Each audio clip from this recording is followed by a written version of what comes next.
제가 오늘 설교의 제목을 더 깊이 봐야 합니다라는 제목을 붙였습니다. 더 깊이 봐야 합니다.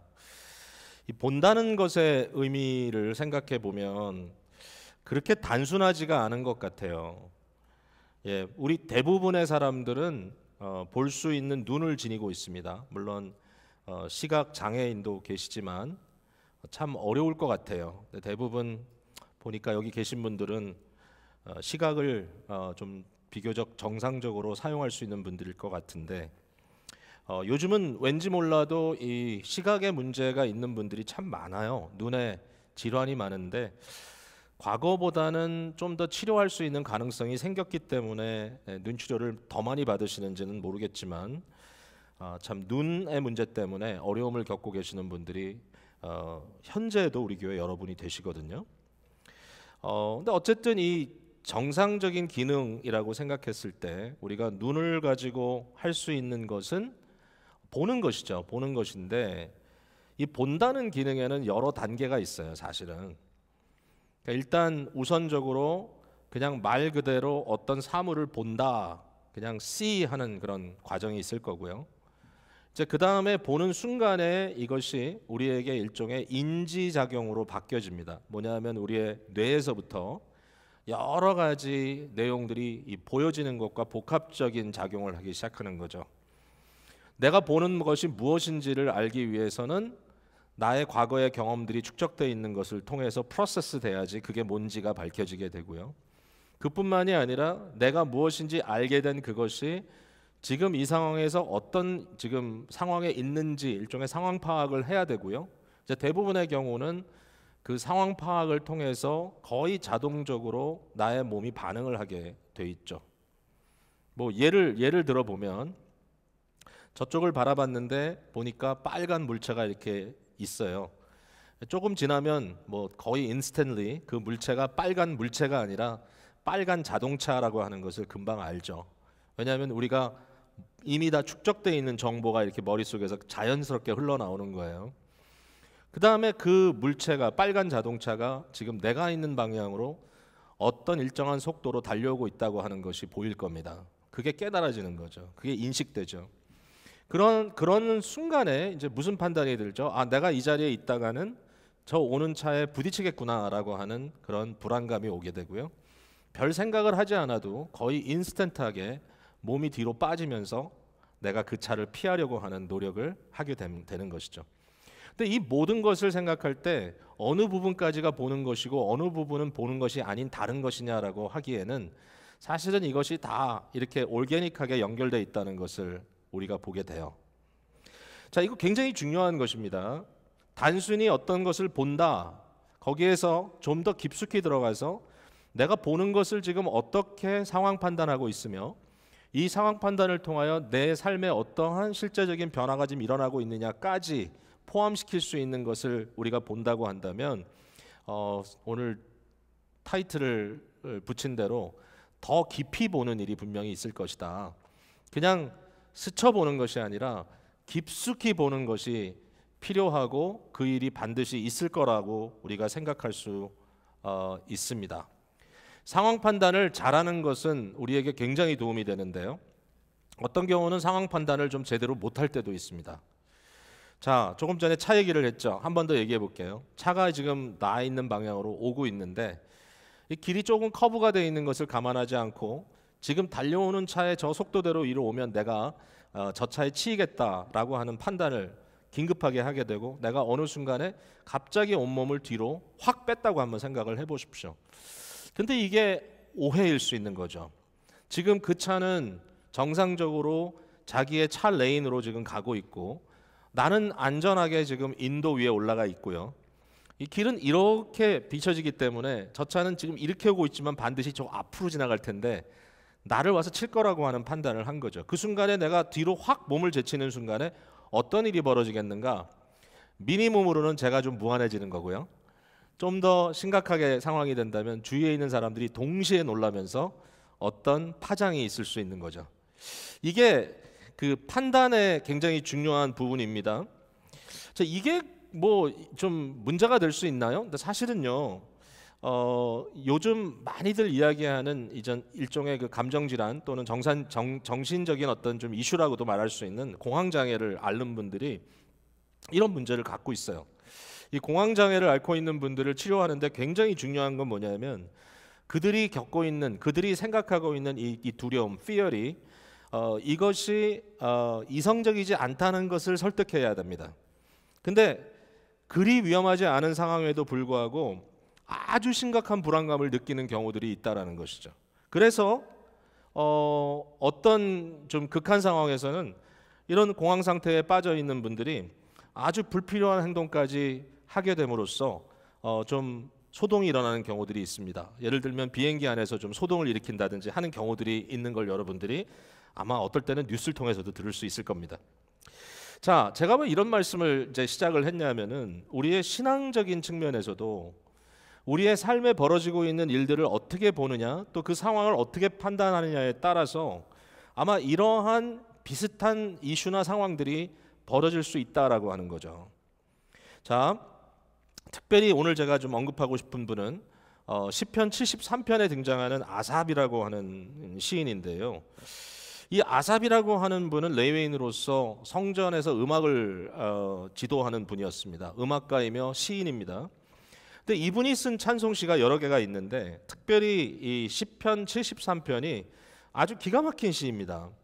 여기에서 아삽이라고 하는 시인은 자기가 지금 현재 어떤 인지적인 문제에 대해서 고민하고 있다라는 얘기를 합니다. 어떤 상황을 보고 있는데 그 상황이 내게는 이렇게 보인다라고 고백하면서 그것으로 인하여 내가 굉장히 지금 심각한 리액션을 하고 있었다라고 이렇게 고백을 하는 겁니다. 자, 무슨 얘기입니까? 시편 73편 3절에 보니까 이는 내가 악인의 형통함을 보고 오만한 자를 질투하였습니다. 이렇게 얘기를 합니다. 악인의 형통함, 그리고 그 밑에 쭉 보면은 그들이 어떻게 형통하고 있는지를 설명하고 있는 거예요. 악인이 있습니다. 의인도 있습니다. 시편에는 사실은 이 대조가 굉장히 중요하죠. 시편 1편에 의인은, 악인은 이렇게 나오니까요. 그게 계속 연결이 되는 겁니다. 악인을 보았는데 그 악인이 성공하더라. 이 세상에서 굉장히 일들이 잘 풀리더라. 이걸 가지고 이 사람이 고민을 하는데, 자, 이것이 그분의 퍼셉션이었던 거죠. 상황 판단. 이 세상에 판단을 해보니까 악한 사람들이 잘 살더라. 이걸 판단한 거예요. 그러다 보니까 자기에게 어떤 리액션이 오지 않았겠어요? 그 리액션이 뭐냐면은 여기 보니까 오만한 자를 내가 질투했다. 아주 교만하게 악하게 사는 사람이 도리어 자기에게 질투의 대상이 되더라. 이렇게 표현을 하고 있고, 그러다 보니까 73편 2절에 나는 거의 넘어질 뻔하였고 나의 걸음이 미끄러질 뻔하였으며 이렇게 표현을 하고 있습니다.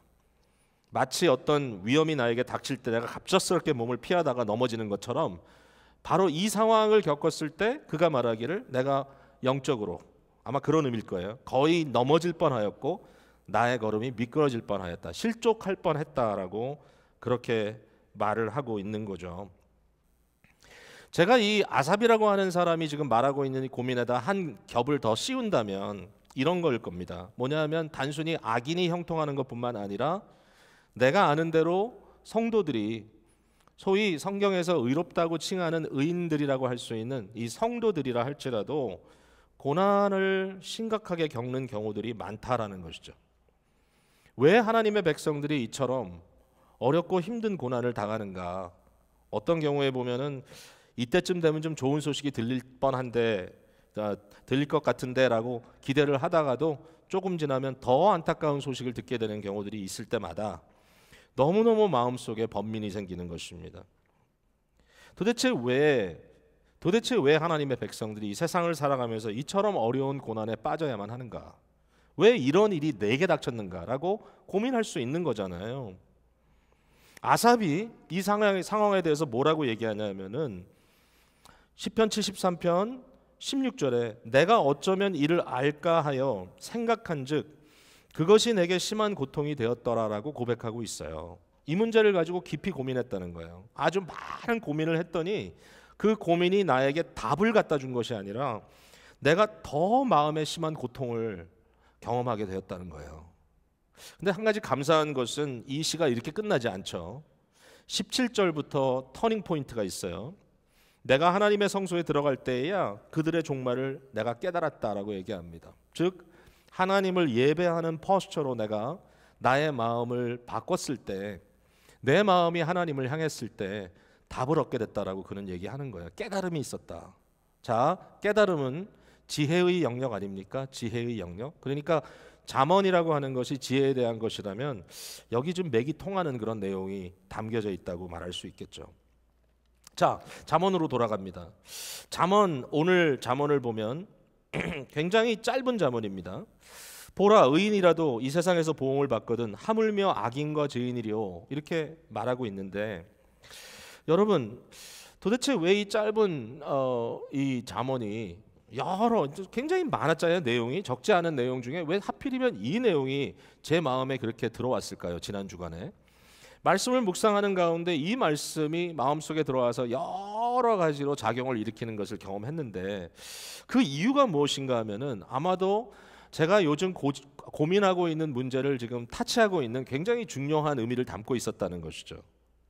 요즘 질문이 뭐냐라고 물어보신다면 저는 이제 이런 답을 여러분께 드릴 것 같아요. 요즘에 저는 교회 안에 또 역시 항상 있는 일이지만 또다시 많은 이제 육체 고난과 여러 가지 힘든 상황을 겪고 있는 교우들을 섬기다 보니까 이제 그들의 삶 속에 벌어지는 일들에 대해서 굉장히 마음이 좀 상하는 그런 것을 경험하게 되는 거예요.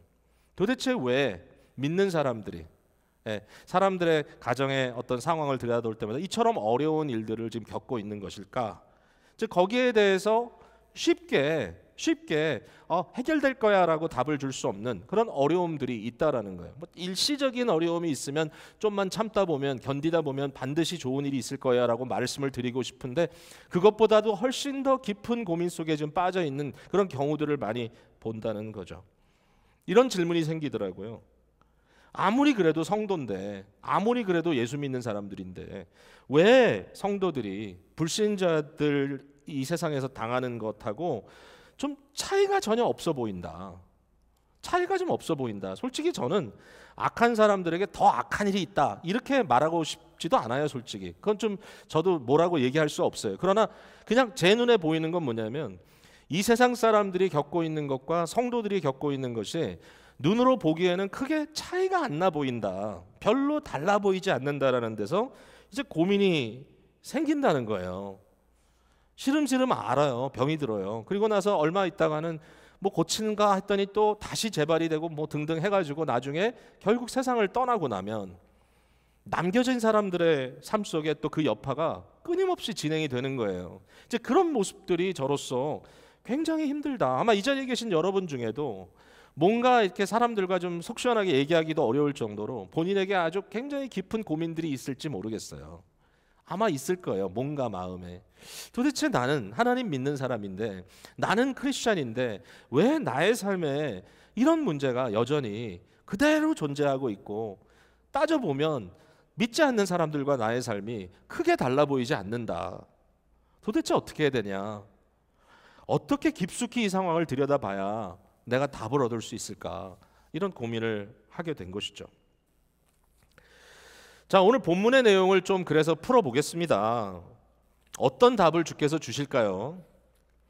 우선적으로 첫 번째로 의인은 누구인가라는 질문을 한번 던지고 싶어요. 단어 설명을 좀 해보자는 거죠. 왜냐하면 좀 막연하니까요. 언뜻 들으면 누가 의인이고 누가 악이냐, 사람들이 다 그만한 거 아니야 라고 말할 수도 있을 테니까요. 그런데 좀 간단하게라도 잠언이 말하는 의인과 악인을 구별할 수는 있습니다. 잠언에서 의인은 누구냐면요, 하나님을 경외하는 사람입니다. 하나님께서 우리를 위하여 베풀어 주신 일을 충분히 인정하고 그 은혜의 무게를 충분히 인정할 뿐만 아니라 하나님이 주인 되심을 인정하고 그를 경외하는 삶. 제가 개인적으로 뭐 여러분도 좋아하시는 분 있겠지만 미가서 6장 8절 참 좋아하거든요. 이 미가서 6장 8절에 의인을 이렇게 설명하고 있어요. 사람아, 주께서 선한 것이 무엇임을 네게 보이셨나니 여호와께서 네게 구하시는 것은 오직 정의를 행하며 인자를 사랑하며, 여기 인자는 국률이죠. mercy입니다. 그리고 겸손하게 내 하나님과 함께 행하는 것이 아니냐. 너무 멋지지 않습니까? 결국 하나님께서 선한 삶을 이렇게 보여주시는 거죠. 정의를 행하며 이 mercy, 국률한 삶을 사랑하며 좋아한다는 것이죠. 그리고 겸손하게 하나님과 함께 행하는 것, 이게 의로운 삶의 모습이다.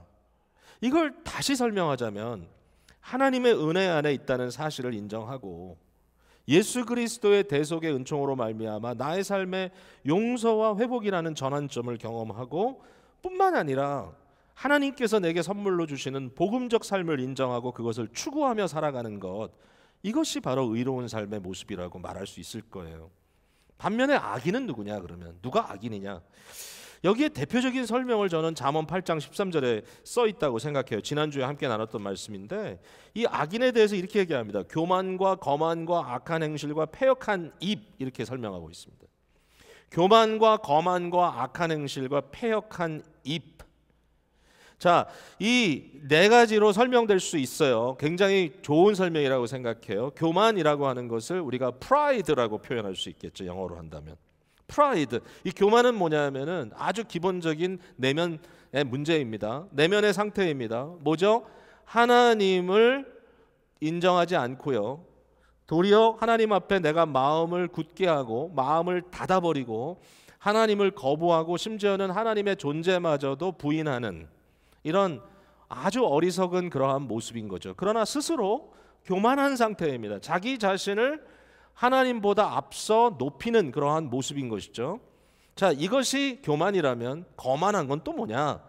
물론 이제 좀 뉘앙스의 차이가 있는 거예요. 거만이란 단어의 의미를 영어로는 arrogance라고 이렇게 표현을 할 수 있을 것 같아요. 이 arrogance는 뭐냐면 사람들과 사회적 관계 속에서 스스로 높은 채 하면서 살아가는 거예요. 그러니까 이 사람들은 굉장히 고자세예요. 자기 자신을 자꾸만 이렇게 높은 자리에서 다른 사람들을 업신여긴단 말입니다. 자, 거기에서 나오는 것이 뭐냐 하면 악한 행동입니다. 어떤 행동일까요? 사람들을 업신여기고 나보다 힘이 없어 보이는 사람들을 짓밟고 그리고 자기에게 주어진 그 어떤 권력이나 물질이나 힘을 가지고 마음껏 사람들을 휘두르면서 행하는 아주 나쁜 행동을 하는 겁니다. 뿐만 아니라 저들의 입은 패역합니다. 그냥 하고 싶은 대로 사람들에게 어떤 상처가 갈런지에 대한 고민도 하지 않은 채 사실은 아주 상처를 주려고 막 해대는 겁니다. 이게 다 교만에서부터 나오는 거죠. 그렇다면 악인은 누구냐? 악인은 회개하지 않는 사람이에요. 악인은 자기중심적으로 세상을 보고 행동하고 말하는 사람들을 말하는 거예요. 하나님을 인정하지 않는다면요, 아무리 겉으로 보아 점잖아 보인다 할지라도 사실은 그 마음에 교만이 가득 차 있다는 사실을 우리가 인정해야 합니다. 이게 악인입니다. 자, 의인과 악인이 이렇게 현저하게 다르다는 거예요. 이게 잠언이 인정하는 것입니다. 의인은 이와 같고 악인은 또 이렇다. 자, 그런데 오늘 잠언을 보면 뭐라고 써 있죠? 보라, 의인이라도 이 세상에서 보응을 받겠거늘 그랬습니다. 자, 이게 문제면 문제인 거죠. 의인도 보응을 당한다는 거예요. 의인도 보응을 당한다. 여러분, 사실입니까? 아닙니까? 이 보응이라는 말이 무슨 뜻일까요? 보응이라는 것은요, 내가 한 어떤 행동에 따라 결과가 온다라는 뜻입니다. 내가 한 일에 대해서 결과가 따라온다. 그게 보응입니다. 일종의 나의 행동에 대한 정황적 리스폰스가 따라오는 겁니다. 자, 이게 사실인가요? 사실입니다.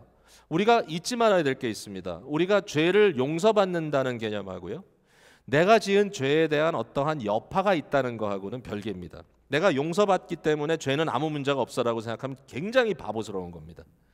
여러분, 내가 만약에 간음을 했다고 합시다. 내가 간음죄를 저질렀다고, 정말 그렇게 했다고 하기가 좀 미안한데 어쨌든 그렇게 했다고 하면 제가 그 일로 인하여 하나님 앞에 다윗처럼 회개했다고 합시다. 하나님, 나를 좀 용서해 주십시오. 내가 이게 정말 못할 짓을 했습니다.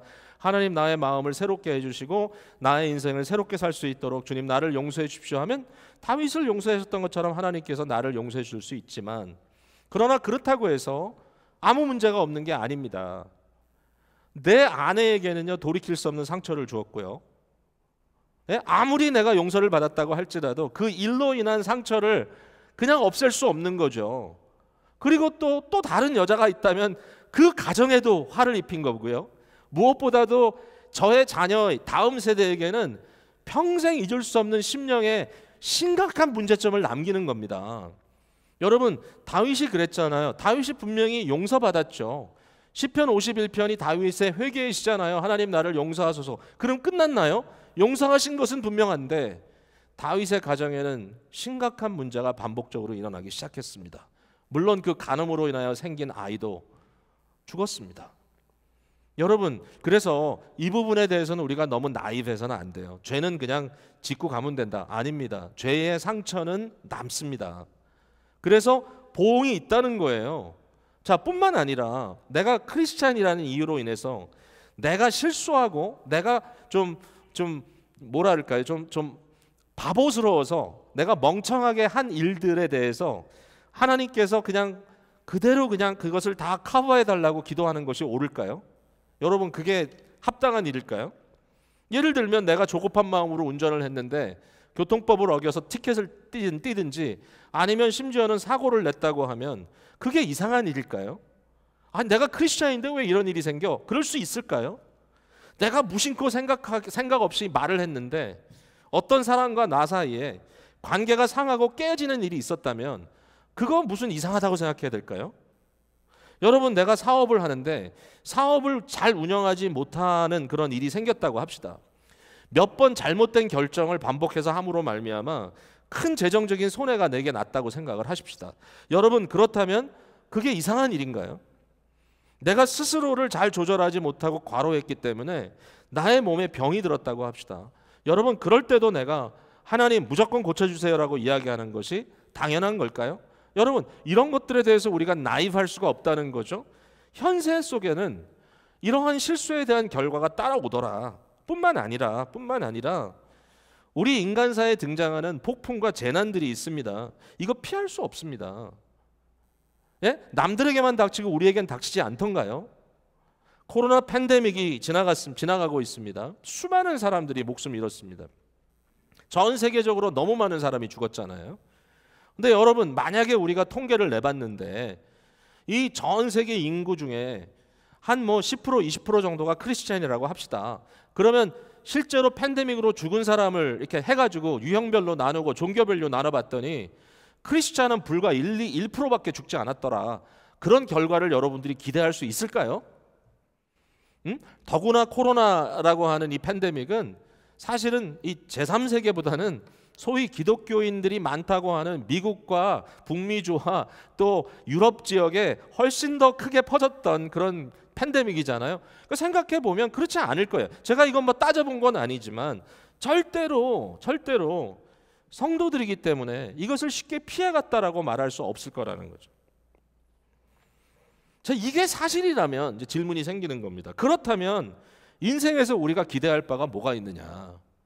왜 나에게 이런 불행이 닥치느냐? 왜 우리 가정에 이런 일이 있느냐?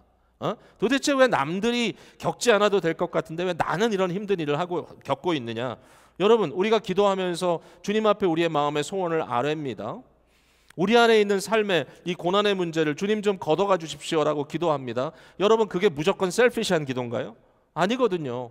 우리가 사랑하는 사람, 어떨 때는 미얀마 같이 우리의 직접적인 일이 아니라 할지라도 저쪽에 있는 사람들이라도 그들의 고난의 문제를 가지고 우린 기도하잖아요. 기도가 잘못됐나요? 아닌 것 같은데요. 그럼 도대체 우리가 무엇을 하나님께 기다릴 수 있느냐? 하나님께 우리가 기대해 볼 수 있느냐라는 질문을 할 수 있는 겁니다.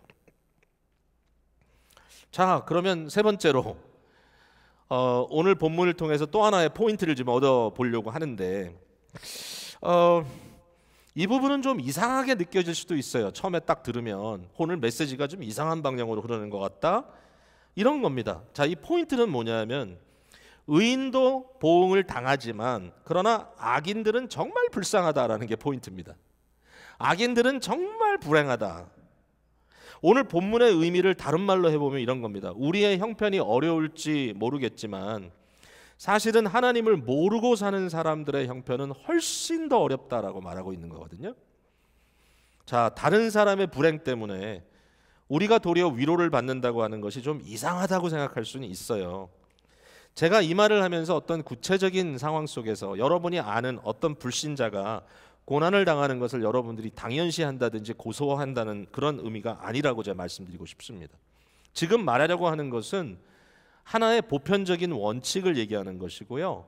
이 세상을 잘 바라볼 수 있는 하나의 관점을 말하려고 하는 겁니다. 이게 무슨 얘기인가요? 제가 앞서 질문했던 것, 과연 이 의인에게 어떤 어드밴티지가 있느냐라는 질문인 거죠. 이 어드밴티지가 있다라는 결론을 오늘 우리가 얻을 수 있다라는 얘기예요. 자, 이 부분에 대해서 또 우리가 한번 생각해 볼 수 있는 건 이거죠. 우리도 한때는 복음 밖에 살았다는 거예요. 우리도 한때는 복음을 모르고 살았고, 우리도 한때는 우리가 예수 그리스도를 우리의 주님으로 영접하기 이전에는 세상 사람과 동일하게 살았기 때문에 그 경험을 토대로 해서 지금부터 나누는 대화들을 우리가 make sense 할 수 있을 것 같다라고 생각합니다. 저의 삶 속에도 회심이 있었고요. 회심 이후에 여러 가지 또 변화의 계기들이 있었지만 실제로 저의 마음의 상태들을 비교해 보았을 때 분명히 구원받은 자의 행복이 있다라는 그런 생각이 들게 되는 겁니다. 자, 오늘 본문 보라 의인이라도 이 세상에서 보응을 받겠거든 하물며 악인과 죄인이리요라는 이 말이 신약에도 사실상 의미상 인용이 되어 있는데요.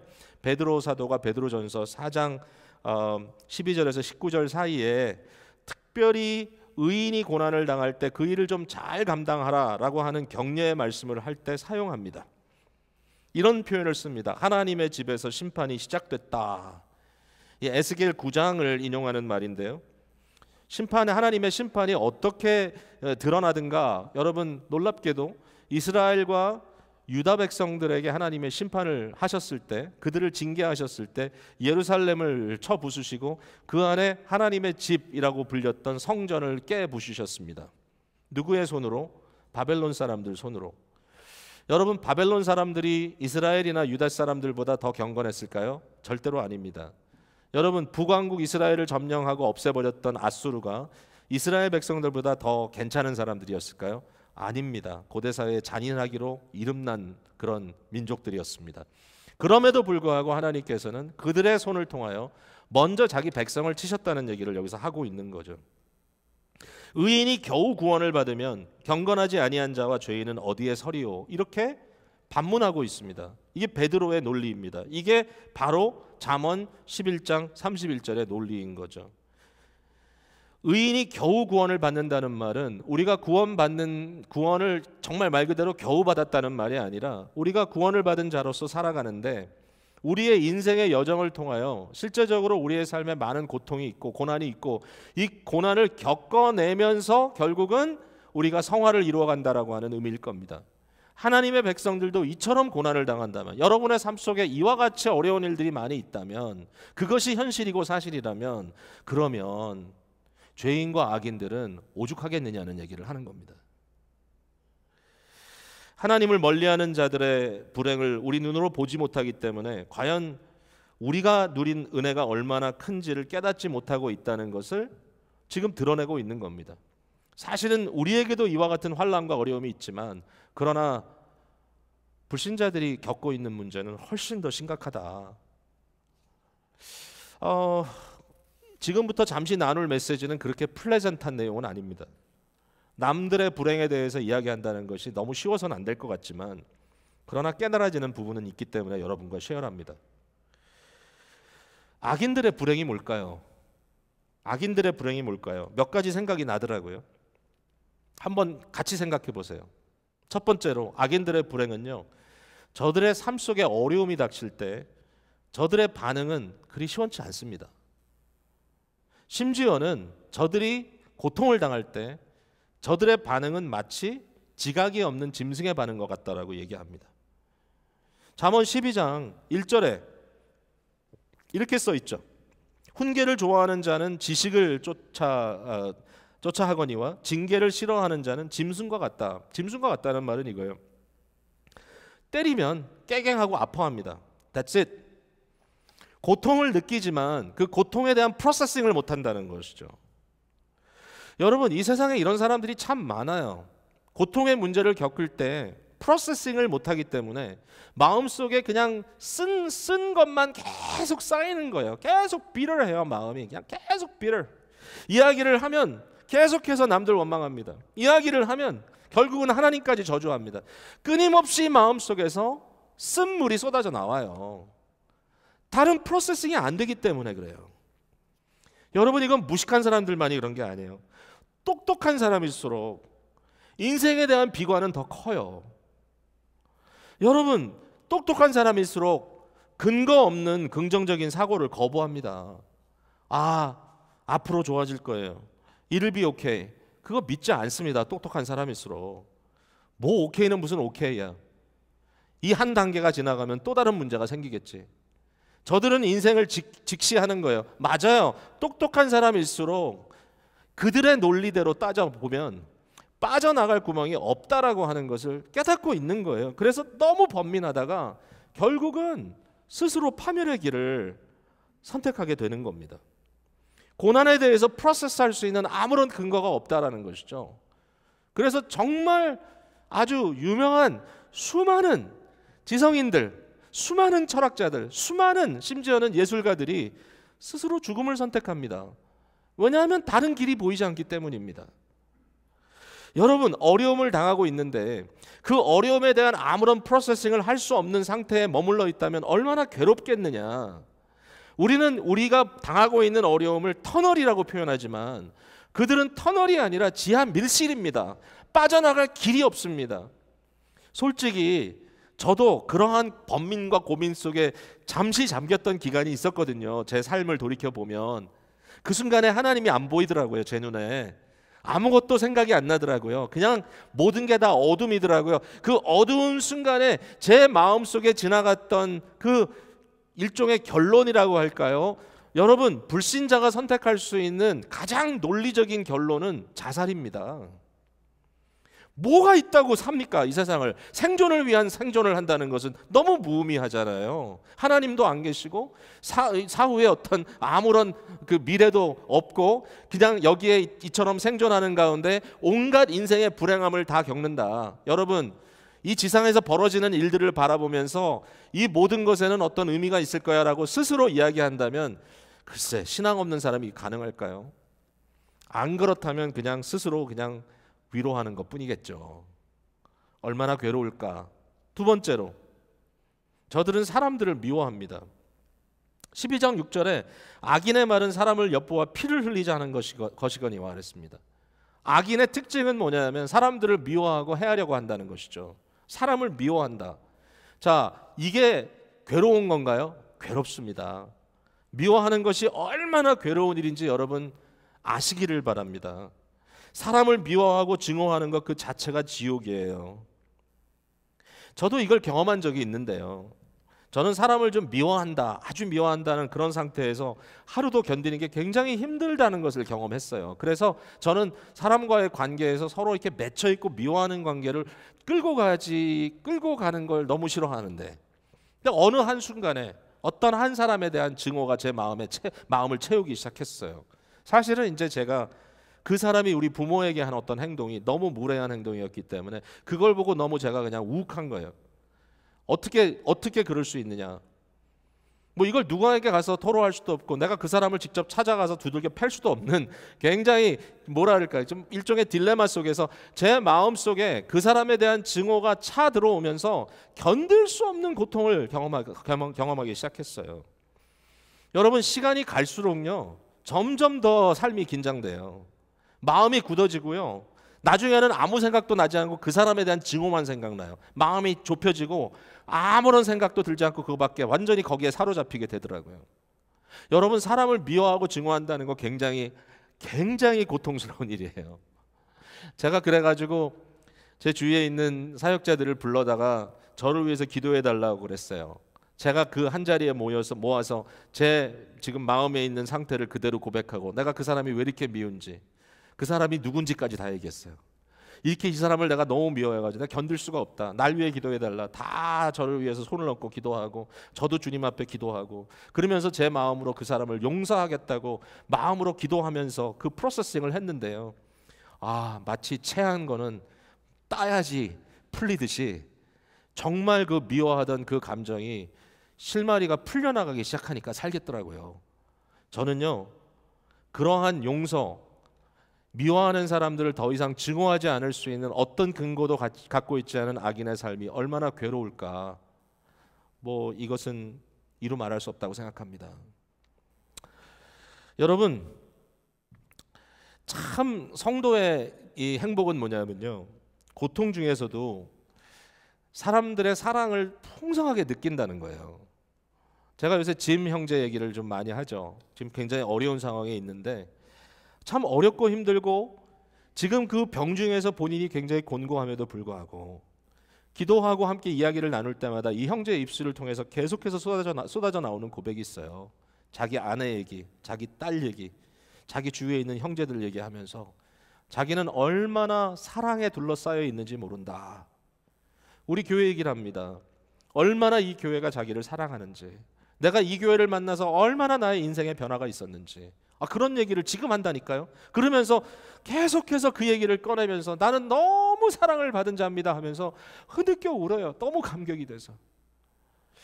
참 대단하다. 이 상황에서 너무 고통스러워야 할 텐데 그의 마음속에 이런 감격이 있다는 것.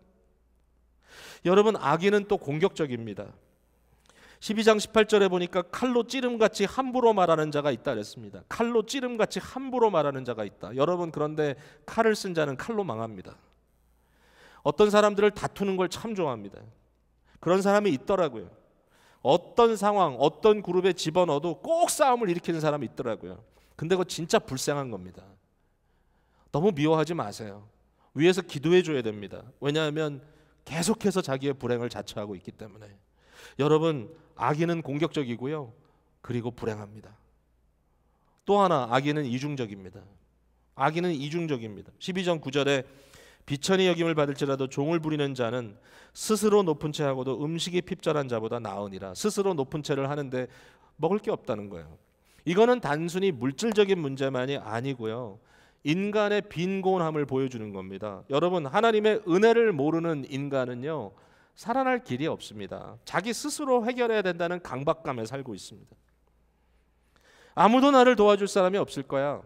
하나님 나를 도와줄 수 없을 거야. 결국은 내 스스로 해결해야 돼. 내가 굳세해야 돼. 내가 독해야 돼. 이러면서 살아가는데요, 문제는 뭐냐면은 인생의 문제를 스스로 해결할 수 있는 자는 아무도 없습니다.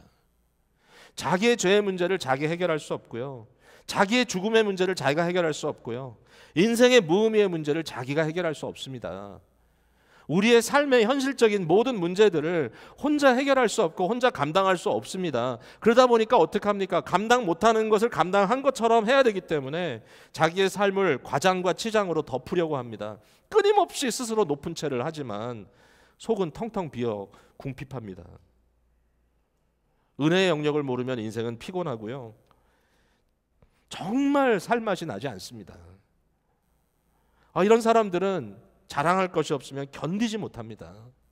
끊임없이 자기를 노출하면서 끊임없이 자랑을 늘어놓지 않으면 자기의 인생의 의미가 성립되지 않습니다.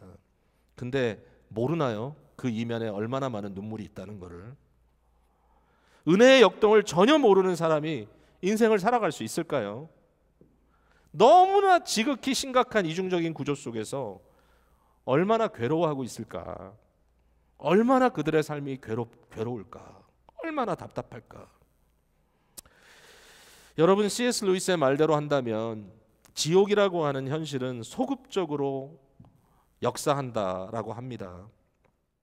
지옥은 종말적인 현실이죠. 어떤 결론입니다. 근데 그 결론은 결론에 머물러 있는 것이 아니라 그것이 현재의 나의 삶에, 그 사람의 삶에 소급되어서 레트로스펙티브하게 적용이 된다는 얘기입니다. 왜냐하면 삶의 패턴이 다르지 않으니까요. 지옥을 선택하는 사람은 그들의 영혼이 자아라고 하는 감옥 속에 갇혀 있다고 합니다. 자기 속에 갇혀 있습니다. 하나님이 웰컴 아닙니다. 지옥의 문은 안에서부터 잠겨 있다고 루이스는 얘기합니다. 끝까지 하나님을 거부하는 그 영혼이 결국 가게 되는 그 현실이 지옥이라고 얘기합니다.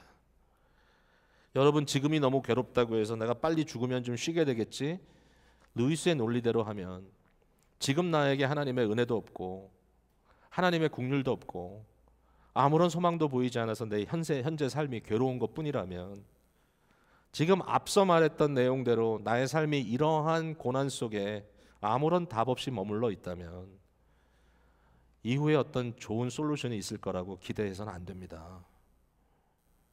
천국은 어떨까요? 천국도 소극적이라고 얘기합니다. 결국 결말이 해피엔딩이기 때문에 그 해피엔딩으로 인하여 지금 내가 겪고 있는 어려움이라 할지라도 그것은 결말을 더욱 빛내기 위한 과정일 뿐이다라고 이해할 수 있는 틀이 우리에게 주어져 있다라고 하는 것입니다.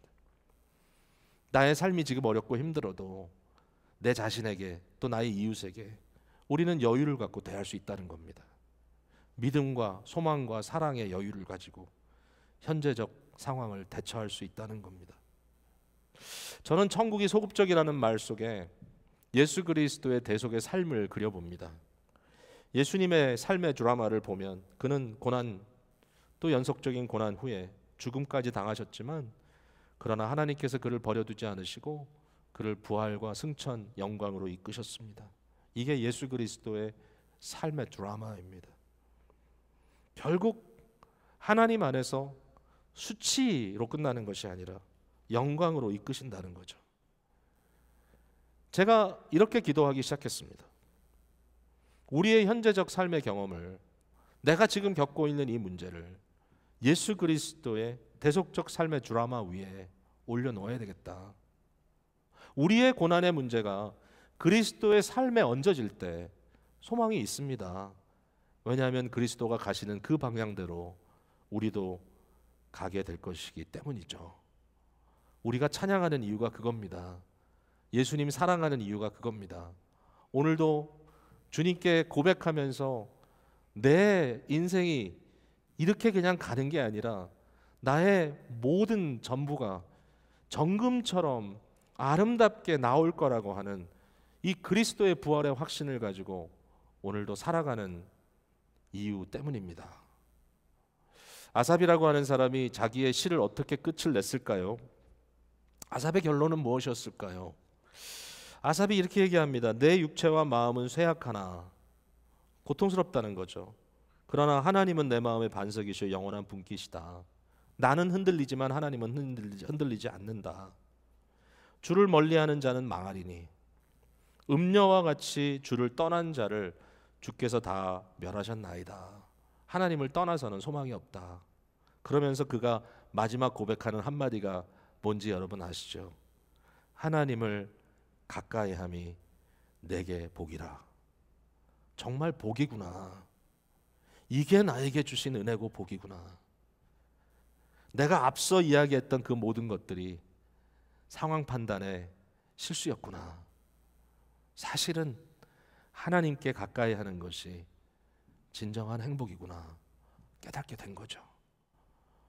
오늘 우리는 악인의 불행에 대해서 생각해 봤습니다. 남의 불행 때문에 우리 스스로 상대적으로 행복하다고 말하는 것은 좀 논리가 그렇게 썩 아주 훌륭하지는 않습니다. 그럼에도 불구하고 오늘 말씀에 대한 우리의 반응입니다. 여러분, 더 많은 사람들이 복음과 은혜의 품으로 들어올 수 있도록 우리는 끊임없이 이 복음을 전해야 될 것입니다. 절대로 저들의 삶과 우리의 삶이 차이가 없다라고 생각하지 마시고 우리에게 주신 은혜를 깊이 생각하면서 이 놀라운 은혜와 복을 함께 나눌 수 있는 저와 여러분이 되었으면 좋겠습니다. 오늘도 주님께서 이 말씀을 통하여 여러분의 삶에 역사해 주시기를 기도해 보겠습니다. 같이 기도합니다.